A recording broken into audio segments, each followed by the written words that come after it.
E vamos para a ministração da palavra de Deus. Quando tiver ok aí, você pode falar, meu filho. Tá ok? Então vamos lá. Vamos abrir então as nossas Bíblias no Evangelho de São Marcos. Marcos, capítulo 6, versículo 45. Marcos, capítulo 6, no versículo 45. Nós vamos ler até o versículo 52. Marcos 6, 45. Está escrito assim: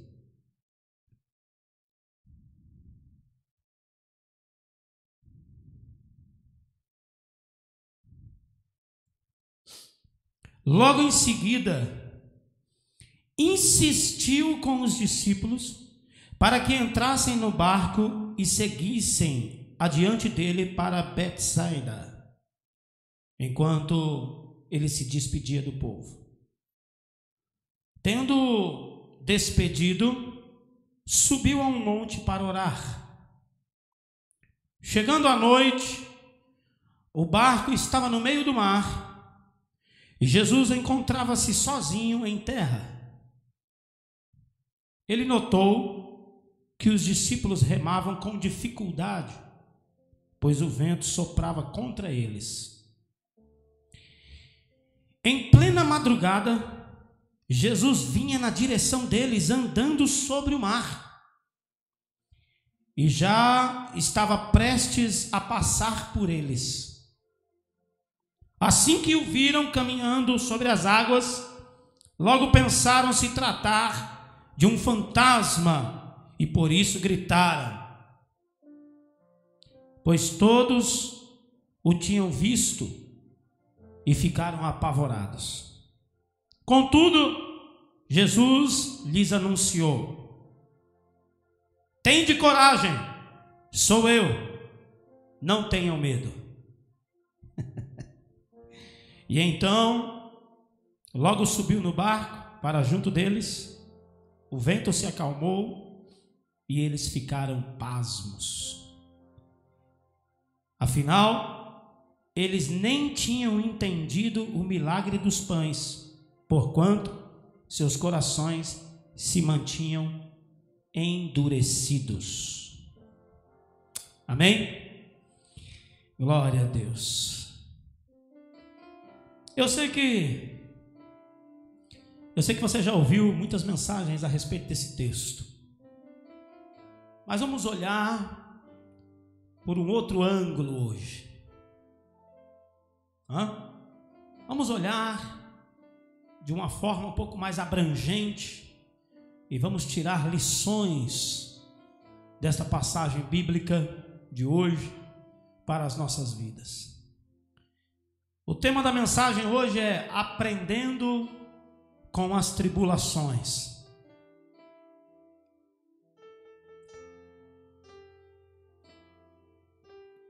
Tem um pregador aí uma vez que disse que o deserto é a escola de profetas. O mar também é. Porque no deserto, irmão, você ainda, sei lá, você está em terra, né? Tenta alguma coisa. Agora no mar, meu filho, no mar não tem jeito não. Primeiro, quem é que vai para alto mar? Rapaz, é tenso o negócio. E eu olhando aqui para esse texto, eu vi o seguinte, que Jesus tirou os discípulos do meio da multidão.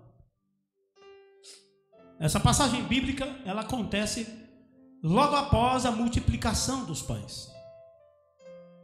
Assim que Jesus fez a multiplicação dos pães, foi que se deu essa passagem bíblica aqui. E se você observar no texto que nós lemos, a Bíblia fala assim que Jesus insistiu que eles entrassem no barco e fossem na frente. Jesus tirou eles do meio da multidão, falou: entra no barco e vai embora. Depois eu chego lá. Como é que Jesus ia? Eles iam para Bethsaida, como queiro. Tinha que atravessar ali o mar. Mas Jesus falou assim: não, insistiu, entra no barco e vai na frente, eu vou me despedir do povo. Jesus tirou eles da multidão e os obrigou a embarcar numa viagem solitária e complicada. Por quê? Porque eles estavam sem Jesus. Jesus tinha ficado, eles tinham ido sozinhos. Agora, por que Jesus fez isso? O segredo está no versículo 52 que eu li. Como é que está escrito lá? Eles não tinham compreendido ou entendido o milagre da multiplicação dos pães e o seu coração ainda estava endurecido. Ou seja, Jesus tirou os camaradas do holofote, porque a multidão estava alvoroçada. Não é que com alguns pães e alguns peixes ele alimentou uma multidão de quase 15 mil pessoas.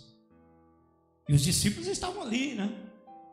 E tal, sei lá, glorificando e tal. Mas o coração ainda estava endurecido.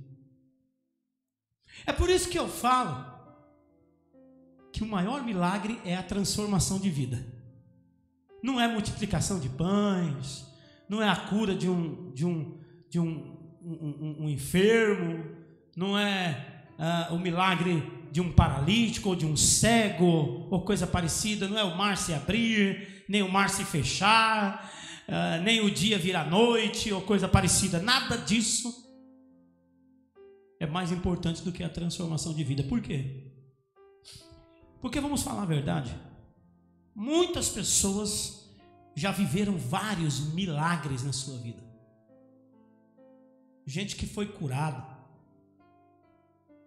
gente que teve seus filhos curados. Quantos de vocês aqui eu já não orei pelos filhos de vocês nos hospitais? Quantos de vocês eu já não andei com vocês nas madrugadas aí para os hospitais, para os necrotérios da vida? É verdade, vários aqui.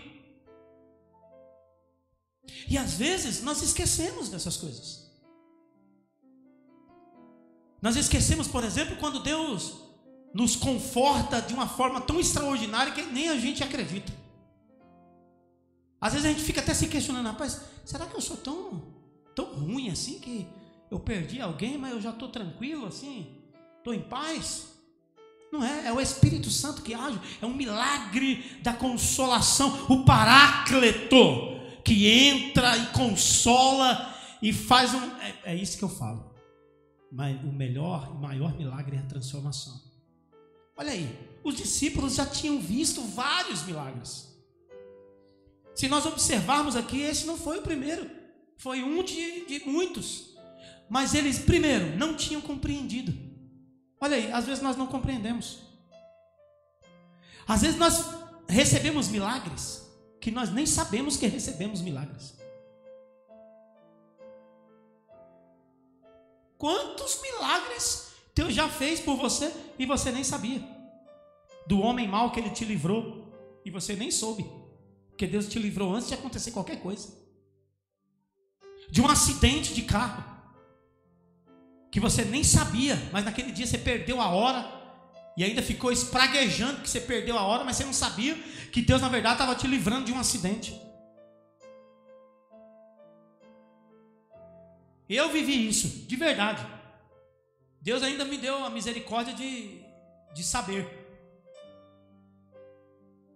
Depois disso eu nunca mais reclamei de perder a hora de trabalho. Eu só não gosto de perder a hora na casa de Deus. É, porque eu sou agoniado com o horário, viu, irmãos? Já vou adiantando. Sabe por quê? Porque todo mundo aqui acorda cedo para ir trabalhar, se esforça para ir trabalhar, mas quando é para a casa de Deus, não. Na igreja eu não bato cartão. Então, a hora que eu chegar, tá valendo. Ou, não, acabou o culto, tem que vazar. Mas no trabalho você fica na hora extra. Ou hora besta, igual alguns falam, né? Tem uns aí que faz hora besta. Não ganha pra... Não ganha, vai ter que ficar. Quantas mães, por exemplo, não ficam acordadas de madrugada com os seus bebês novinhos, recém-nascidos? As mães tudo de olheira, assim, olho roxo, de não dormir. Mas para Deus não pode dar a hora que... Eu estava indo para o trabalho, saía às 6 da manhã e perdi a hora aquele dia. Eu entrava às 7 no trabalho, e era um problema sério. Eu trabalhava com segurança particular e não podia perder a hora de jeito nenhum. Acordei atrasado, já espraguejando, e lá na cidade, lá onde eu estava, o ônibus passava de 1 em 1 hora, não tinha conversa fiada. E vinha daquele jeito, né? Cheirinho de marmita. Quem já pegou ônibus cheio de manhã sabe o que eu estou falando, né? E aí, perdi a hora. Quando eu saí correndo, botando a roupa, e eu ia trabalhar de terno e gravata. Misericórdia. E uma ponto .40 pendurada aqui no couro. E saí correndo, aí vi só o ônibus passando. Na BR, assim. Oh, miséria. Aí comecei. Miserável. Filho de Belial. Crente xinga assim, né? Vocês sabem, né? Crente, filho de Belial. Essas coisas. E aí fui pro ponto, falei, meu Deus, e agora? Falei, vou pegar um outro ônibus, vou para outro lugar, de lá eu pego outro para poder não atrasar menos, né? Aí fiquei lá esperando, mas já agoniado. Aí veio o outro ônibus, aí eu peguei. E ele vinha numa rodovia, BR-070, lá em Goiás. Quando eu cheguei lá na frente, antes da barragem, tem uma barragem mesmo, uma descidona, uma curva danada ali. Quando eu cheguei, o ônibus que eu perdi tinha capotado na curva.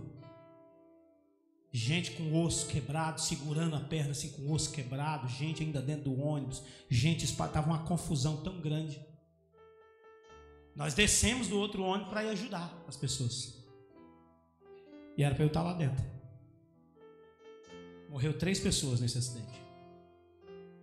Olha. E às vezes nós vivemos milagres que às vezes você... Quantas vezes talvez já aconteceu isso com você e você nem soube? Mas sabe o que acontece? Às vezes nós não entendemos o porquê dos milagres. E foi o que aconteceu com estes homens. Eles estavam com o coração endurecidos e não tinham entendido o milagre. Então sabe o que acontece? Vamos lá. Vamos tirar aqui algumas lições. Primeiro, Deus que levou eles a passar aquela tribulação foi Jesus.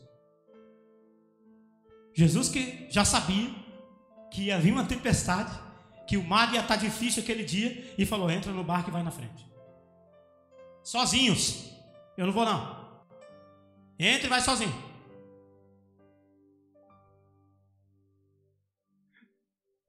Uma vez eu tenho que contar isso aqui rapidinho. Uma vez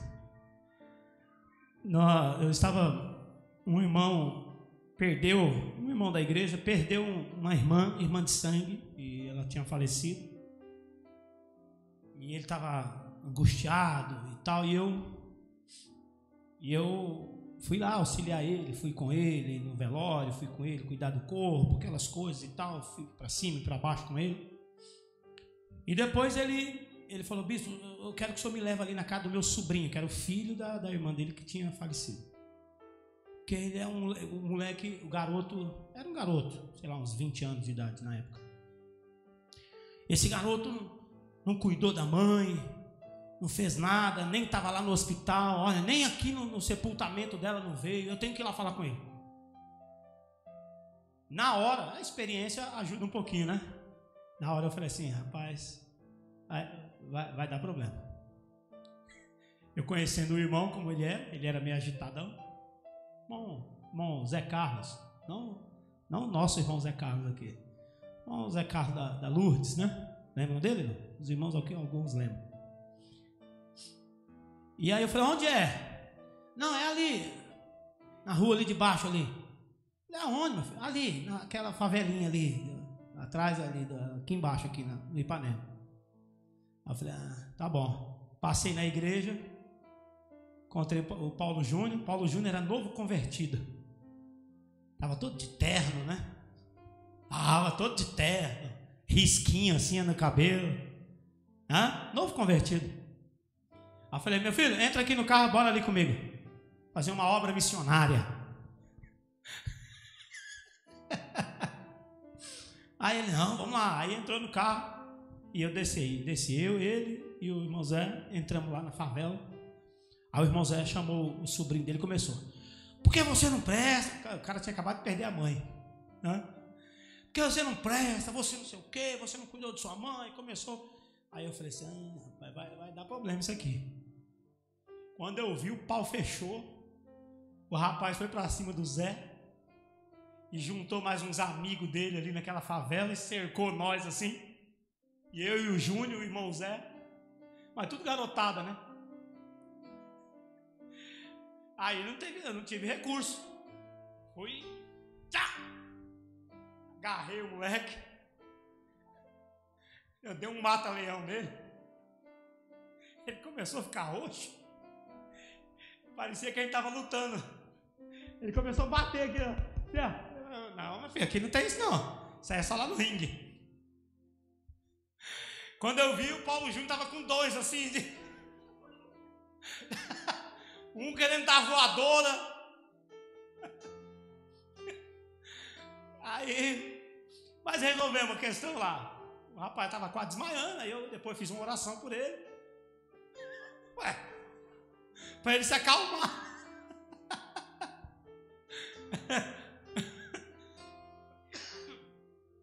Passado umas 2 semanas, o irmão Zé veio e falou comigo, não, bicho, eu tenho que ir lá falar com meu sobrinho. Eu falei, rapaz, eu vou lá pedir perdão a ele, que não podia ter falado com ele daquele jeito e tal. Eu falei, tá bom. Paulo Júnior,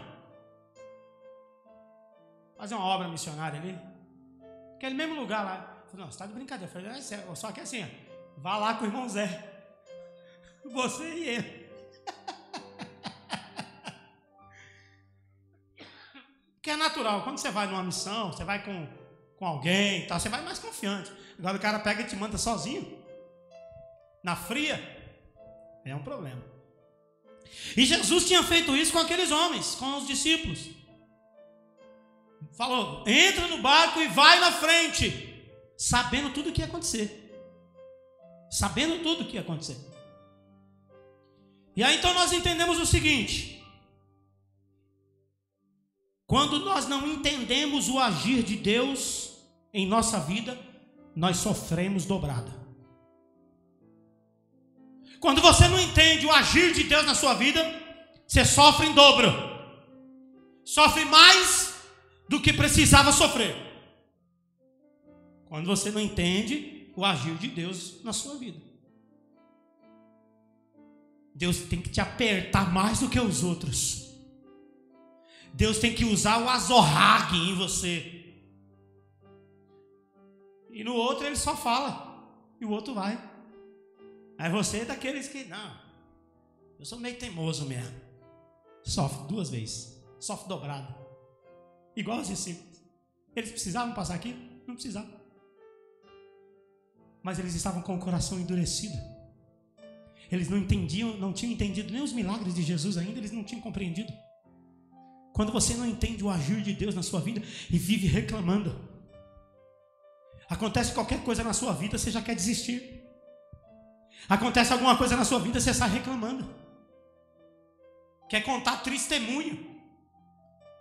É por isso que eu não deixo muitos irmãos dar testemunho aqui na Renovar. De vez em quando a gente deixa no culto de oração, às vezes no culto de quarta-feira, mas mesmo assim eu quero saber primeiro o testemunho, porque tem gente que vem aqui e dá testemunho. Não? Fui pregar uma vez na igreja. Tá gravando? Ah, misericórdia. Eu não vou contar não, né, Rafa? Não vou contar. Fui pregar numa igreja grande. E aí a igreja lá era daquelas que tem as cadeiras assim atrás, né? Aí eu cheguei, sentei, fiquei lá no fundo, aí teve jeito, o pastor me chamou para eu sentar lá, eu fui. Eu ainda até falei assim, vamos, Sara, comigo também. Mas aí eu olhei lá, só tinha homem, não tinha nenhuma mulher. Falei, não, fica aí, porque acho que não pode mulher não, né? Vai que não pode. Aí chega lá e fala assim, ó, irmã, né? Eu falei, fica aí, eu vou lá. Aí sentei lá, igreja lotada e tal, aí eu achei até um negócio estranho naquela igreja, que os meninos estavam tocando e estava rolando um som até legal assim, sabe? Sonzinho legal. E a batera estava estourando. Mas quando eu olhei, eu falei, cadê a bateria? Aí fiquei procurando. Não tinha bateria. Era um cara fazendo beatbox com a bateria. Aí eu não aguentei. O irmão que estava do meu lado era o líder dos jovens lá, e eu tinha que pregar no culto de jovens lá. Aí, irmão, cadê a bateria? Não, a bateria quem faz é o irmão ali no beatbox. Mas por quê? Cadê a bateria da igreja? Não pode ter bateria não. Pode não, misericórdia, pastor. Pode ter bateria não. Mas fazer o som pode? Mas o instrumento mesmo não pode? Mas, beleza, passou, né? Aí, o pastor pegou a palavra antes de passar para mim. Estamos contentes hoje, que a irmã fulana, aí falou o nome da irmã, não me lembro. A irmã fulana está aqui hoje, graças a Deus, que ela não estava podendo vir, né? Porque estava com o netinho que estava hospitalizado, né, irmã? Mas a irmã que cuida aqui do regente das irmãs, e ela não estava podendo vir porque estava por conta do neto que estava hospitalizado. Vem cá, irmã, vem cá, dá o testemunho aqui. Aí lá vai a irmã. Salve os irmãos, capaz do Senhor, eu quero contar o testemunho, irmão.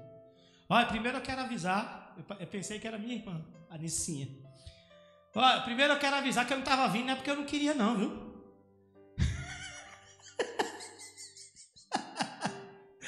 Eu não estava vindo porque meu neto estava internado. Porque ele engoliu uma moeda. Mas pode ficar cegado que ele cagou a moeda já.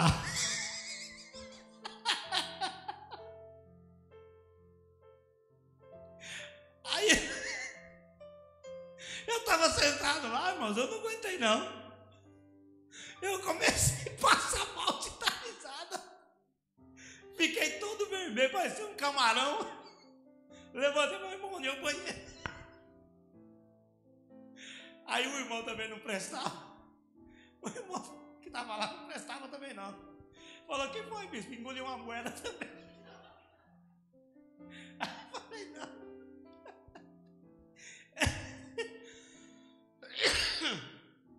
Então, às vezes, as pessoas não entendem o agir de Deus. Aí sofre dobrado, sofre mais.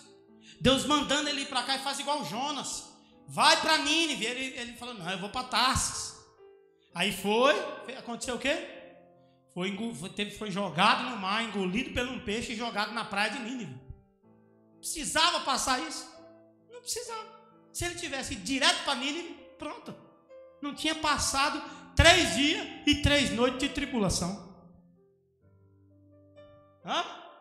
Mas por quê? Porque não entende o agir de Deus. Deus falou para Pedro, tu me amas? Eu te amo, Senhor. Então apacenta minhas ovelhas. Tu me amas, Pedro? 3 vezes, e Pedro ainda não compreendeu. Falou, podem todos te deixar, mas eu não te deixarei. Pois antes que o galo cante 3 vezes, tu me negarás. Aí, quer dizer, avisou, mostrou o agir de Deus para ele. Mesmo assim, caiu na besteira e fez, e sofreu dobrado. Precisava passar? Não precisava. A profecia podia não se cumprir? Podia. Era só ele não negar. Às vezes você está sofrendo muito mais na sua vida, sabe por quê? Porque você ainda não entendeu o agir de Deus. Se Deus falar assim para você, entra no barco e vai, irmão. Se Deus falar assim, fica, fique. Se Deus falar, vem, venha. E aí você fica perdendo tempo.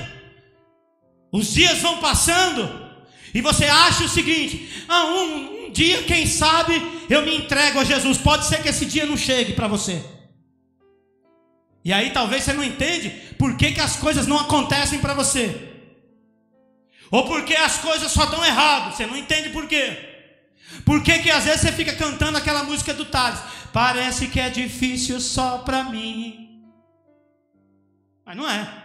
É porque você não entendeu o agir de Deus na sua vida ainda. Deus está falando assim, ó, vinde a mim, aqueles que estão cansados e sobrecarregados, e eu vos aliviarei.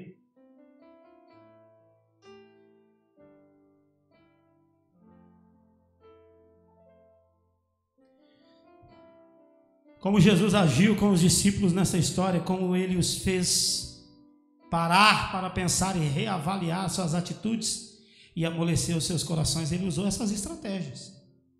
A primeira estratégia que ele usou, ele os tirou do meio da multidão e os colocou na solidão, mas ficou orando por eles lá no monte. Às vezes ele vai te deixar sozinho na batalha, que é para você amolecer o seu coração. Mas para que ele vai fazer isso? Porque você acha que você consegue sozinho. Você acha que você é o cara. Você acha que, não, mas eu já tenho experiência de vida, eu sei como é que é enfrentar essas coisas. Aí, sabe o que ele faz? Você acha que você pode mesmo? Aí ele larga você sozinho no meio de uma batalha. Larga você sozinho lá no meio do mar, revolto, remando contra o vento. Para você entender assim, rapaz, eu pensei que eu conseguia sozinho, mas não dá não, eu preciso de Jesus. Ele faz isso com você. Olha aí. Muitas vezes, ao ver que há alguma dureza em nossos corações, Deus nos tira debaixo dos holofotes e nos submete a situações adversas para quebrantar. Mas Ele nunca nos abandona. Sabe uma coisa interessante no cristianismo? Nas outras religiões, nós percebemos as pessoas orando para o seu Deus, não é? Os muçulmanos, por exemplo, eles oram 5 vezes por dia. Isso é uma vergonha para nós crentes, porque eles oram, pode estar acontecendo o que for, pode ser o que for, reuniões de negócios multinacionais, no meio do deserto, da hora. Depois pesquisem na internet, o pessoal nos países muçulmanos, na hora de fazer as orações no trânsito, o que acontece? É sério, pesquisa na internet depois para vocês verem. Os caras param os carros no meio de uma rodovia, tipo a Marginal, tipo meio-dia na Marginal, lotado, sexta-feira, véspera de feriado.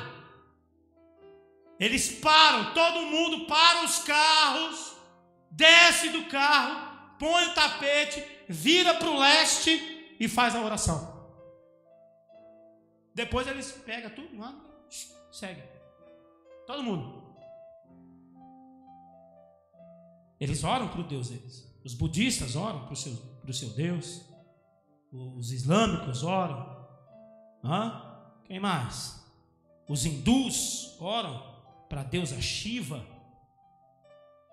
Os efésios oravam para a deusa Diana. Vocês sabem quem é essa deusa Diana, não? Alguém sabe? A deusa Diana lá do que os efésios oravam para ela? Não? Rafael sabe. A deusa Diana, da mitologia grega. A Mulher Maravilha. Não tem o filme da Mulher Maravilha? É a deusa Diana? É ela. Os gregos, os efésios oravam para ela também. Paulo chegou lá e acabou com a congregação dela, né? Paulo acabou com a congregação da deusa Diana lá. Hã? Mas você sabe qual que é a diferença do cristianismo? Nós também oramos para o nosso Deus. Amém? Mas sabe qual que é a diferença? No cristianismo, Deus ora por nós. Não é, bispo? Abre aí a Bíblia comigo, rapidinho. Abre aí. Evangelho de João.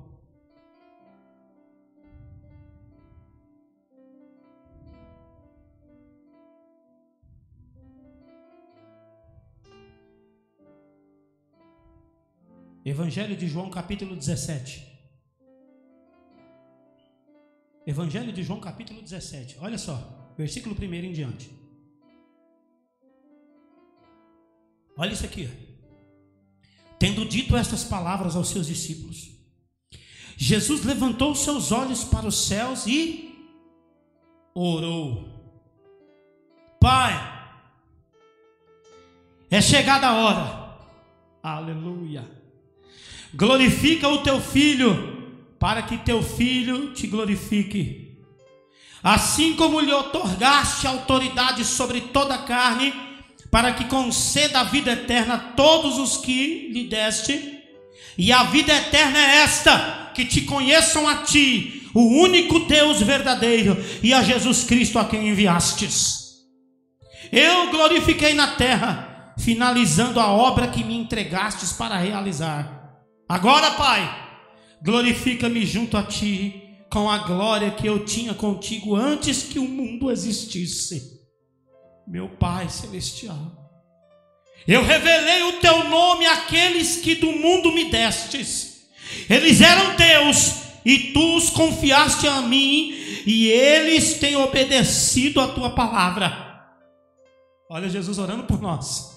Agora eles entendem que tudo que me deste vem de ti, pois eu compartilhei com eles as palavras que me destes, e eles aceitaram, e eles reconheceram de fato que eu vim de ti, e creram que me enviaste. Então eu rogo por eles, eu rogo por eles, aleluia. Eu não estou orando pelo mundo, mas por aqueles que me destes, pois são teus. Tudo que eu tenho é teu, e tudo que tu tens é meu, e neles eu sou glorificado. Agora não ficarei muito mais no mundo, mas estes ainda estão no mundo. Eu vou para ti, Pai Santo, protege-os em teu nome, o nome que me destes, para que sejam um, assim como nós somos um. Jesus orando por nós. Que coisa espetacular. E aí você quer sofrer dobrado porque ainda não entende o agir de Deus na sua vida. Então Jesus fez o quê? Tirou eles, botou eles naquela tribulação para amolecer o coração. Então deixa eu te falar uma coisa, olha aqui para mim. Deixa eu te falar uma coisa.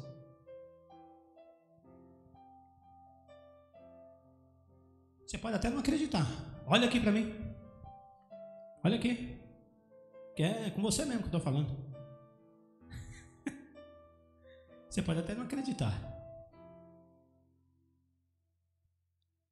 Mas uma hora Deus vai te apertar.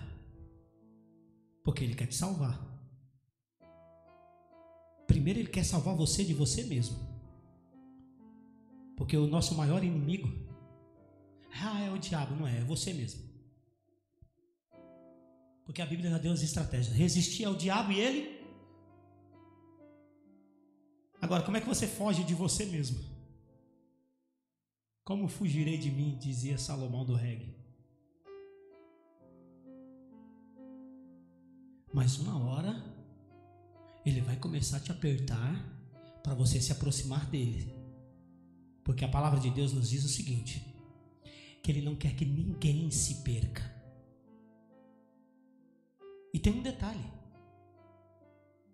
Ele te conhece, sabe tudo o que você fez e tudo o que você faz. E Ele vem aqui hoje para te dizer o seguinte: que mesmo te conhecendo, Ele te ama a si mesmo. Então, para de fugir de Deus. É melhor você se encontrar logo com Ele e resolver logo essa questão e vir andar com Ele. Melhor do que sofrer em dobra. Porque vai chegar uma hora que Ele vai começar a lhe apertar.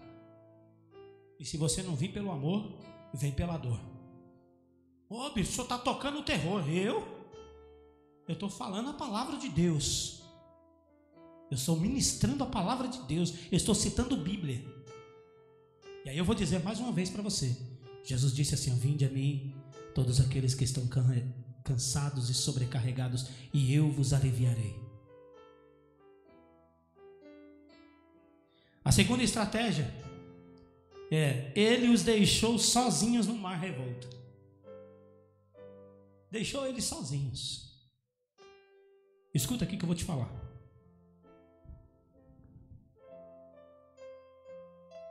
Eu sei que tem pessoas que oram por você. Tem filhos que oram pelos pais. Tem pais que oram pelos filhos. Tem esposo que ora pela esposa e tem esposa que ora pelo marido. Eu sei disso. Mas vai chegar uma hora. Ou você se acerta com Deus, ou até as orações vão cessar e você vai estar sozinho num mar revolto, turbulento, escuro, que você não sabe para onde você vai. Bispo, o senhor está profetizando isso nas nossas vidas? Não. Eu estou citando os fatos. Eu só estou citando os fatos. Foi o que aconteceu com os discípulos. Jesus insistiu para eles entrarem no barco sozinho e ir na frente, mesmo sabendo de tudo que ia acontecer. Sabe por quê? Porque eles ainda estavam com o coração endurecido. Vai continuar com o coração endurecido para Deus? Ou vai acertar a sua vida? Só está falando para quem? Para nós que estamos aqui e ainda não somos crentes? Também. Ué, você veio para cá? Veio para cá, tem que ouvir a palavra. Pode gostar, pode não gostar, mas a palavra é igual uma semente. Ela entra no coração e uma hora ela brota, viu? É verdade. E aí a gente não consegue resistir, porque a palavra de Deus é irresistível. Mas eu estou falando para você também que já é crente e fica tendo uma vida de qualquer maneira diante de Deus. Fica esperto. E a terceira estratégia: ele deixou que os discípulos lutassem contra a maré, até que quase se acabassem suas forças. Sabe o que quer dizer isso? Quer dizer que vai chegar uma hora que você vai estar numa luta, numa dificuldade, numa tribulação, e lutando, e orando, e jejuando, e se esforçando, mas sabe o que vai acontecer? Nada. E Jesus vai ficar olhando assim: rema mais um pouquinho, meu filho. Bora remar mais um pouquinho contra o vento. Sabe para quê? Porque está escrito assim. Olha só o que está escrito: quando ouvires, pois, a voz do Senhor, não endureçais os vossos corações. Sabe o que Deus está falando para você? Para de querer ser durão, ou para de ficar tentando as coisas sozinho, ou para de ficar achando que Deus não se importa com o que você faz de errado. Sabe como é que Deus faz? Ele vai dando corda e vai deixando até uma hora que ele segura e depois ele começa a puxar.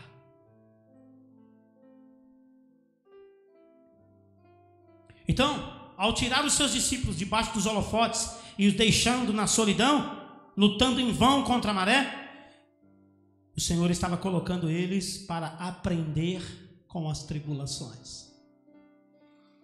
Colocando-os para aprender, para que eles pudessem reavaliar as suas atitudes. E aí só aí Jesus fez o quê? O sobrenatural. Porque nessa hora, meu irmão, na hora que você estiver sozinho na batalha, na hora que você estiver no escuro, no meio da tempestade, remando contra o vento, nessa hora não tem força humana, nessa hora não tem amigos, não tem pastor, não tem ninguém. Nessa hora tem que ser o sobrenatural de Deus na sua vida, senão você está acabado. Agora tem uma coisa especial aqui para eu encerrar. Quando Ele te manda na tribulação, eita meu Deus, tem duas pessoas hoje aqui que você está muito angustiado porque não sabe o que vai fazer, porque você está muito preocupado com as suas finanças para os próximos dias e você não sabe o que você vai fazer.